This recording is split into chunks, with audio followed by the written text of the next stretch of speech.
Қайырлы күн достар, мына видеода present perfect пен past simple'дың айырмашылығын салыстырамыз. Past simple өткен шақ, present perfect ол аяқталған осы шақ. Енді олар қай кезде қолданылады кеттік, және олардың формуласы. Мұнда бізде S деген sentence, сөйлем деген, сөйлемнің соңында have пен has қолданылады, және етістік verb деген етістік, мына қысқаша жазылған, және соған ed жалғанады. Мысалы, I have worked, she has worked деген сияқты. Келесі past simple өткен шақ сөйлемге етістік жалғанады, және ed. Мысалы, I worked. Енді мысалдарға келейік. Көбінесе айырмашылығы қандай олардың? Мысалы, present perfect, I haven't finished my homework yet. Мен үй жұмысымды әлі бітірмедім деген. Past simple'да I finished my homework an hour ago. Мен үй жұмысымды бітірдім деген. Яғни олардың айырмашылығы сонда өткен уақыттан қазірге дейінді көрсетіп тұрмын. Әлі бітірген жоқпын. Әлі деген сөз қолданып тұр, сонда айырмашылығы. Past simple'да өткен нақты бір уақытты айтып тұр. 1 сағат бұрын. Мен үй жұмысты өткен уақытта аяқтадым. Яғни уже аяқталды. Конкретно бір уақытты айтып тұр сонда. Өткен шақта, past simple'да. Present perfect'те мен үй жұмысында өткен уақыт ішінде бастадым, және ол әлі біткен жоқ. Сонда айырмашылығы мұнда әлі деген сөз қолданып тұр. Әлі бітпеген уақытты көрсетіп тұр. Келесі айырмашылығы бізде present perfect белгісіз уақытты көрсетеді. Past simple белгілі уақытты көрсетеді. Мысалы, I have seen the Eiffel Tower. Мен Эйфель мұнарасын көрдім. Белгісіз уақытты айтып тұр. I have seen the Eiffel Tower. Қай уақытта екенін белгісіз. Әйтеуір көрдім деген. Бұнда I saw the Eiffel Tower in 2002. Бұнда мен 2002 жылы Эйфель мұнарасын көрдім. Эйфель башню көрдім 2002 жылы дейді. Сонда мұнда бір белгілі уақыт көрсетіп тұр, ол жыл 2002. Конкретный уақыт болып тұр, сонда айырмашылығы. Past simple'да өткен шақта сонда нақты бір уақытты көрсетті айырмашылығы. Келесі бізде present perfect how long have you been деген сұрақ қойылады. Present perfect қашаннан бері деген аудармасы. Past simple'да when did you, сен қашан деген. Мысалы, how long have you been married, сен қашаннан бері тұрмыстасың, мысалы, немесе қашаннан бері отбасылысың деген мағынада. Мұнда when did you get married, сен қашан үйлендің, немесе сен қашан тұрмысқа шықтың деген сияқты. Келесі, how long have you had this job, сен мұнда жұмыста қашаннан бері істейсің деген мағынада, present perfect. Келесі мұнда past simple'да when did you start this job, сен мұнда жұмысты қашан бастадың. Яғни сонда айырмашылықтары мынауғы past simple'да уақыт моментін көрсетіп тұр. Present perfect'те уақыт ұзақтығын көрсетіп тұр ғой, сонда айырмашылығы. Келесі, how long have you lived in Ақтөбе? Мысалы, Ақтөбеде қашаннан бері тұрасың. Мұнда сен Ақтөбеге қашан көштің? Көрдіңіз бе? Сонда мұнда уақыт моментін айтып тұр да. Бір конкретный уақыт айтып тұр. Именно қашан екен, мысалы, жыл ма, соны көрсету керек. Сонда айырмашылығы past simple'да бір нақты уақыт, present perfect'те уақыт ұзақтығы. Келесі, how long have you known Олжан? Сен Олжанды қашаннан бері білесің? Ал мұнда when did you meet Олжан? Сен Олжанды қашан кездестірдің? How long have you been in university? Сен университетте қашаннан бері оқисың деген мағынада ғой. How long have you been in university? Ал мұнда when did you join university?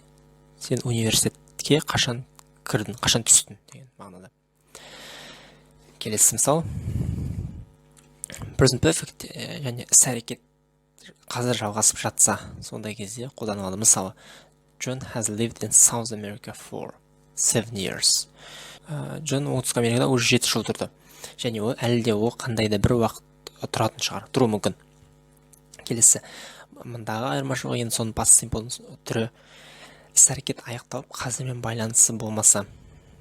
Мысалы, John оңтүстік Америкада 7 жыл тұрды. John lived in South America for 7 years. John оңтүстік Америкада 7 жыл тұрды, ол уже өмірде жоқ, яғни қайтыс болған, сонда іс-әрекет аяқталды деген сөз.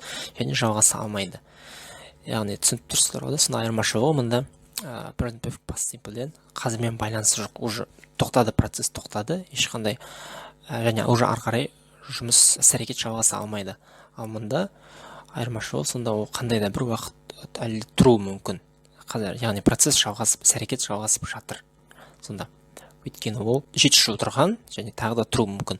Ал мұнда 7 жыл ол тұрған, және қайтыс болған. Сонда айырмашылығы түсінікті деп ойлаймын. Келесі, және тағы бір present simple мұнда айырмашылығы өткен уақыттағы әрекет туралы айтқанда қолданады. Мысалы, іс-әрекет болған уақыт көрсетпестен. Мысалы, I've been to the USA twice. Мен ақшта 2 рет болдым. Ал мұнда past simple болған іс-әрекеттің нақты уақытын айтқанда қолданылады.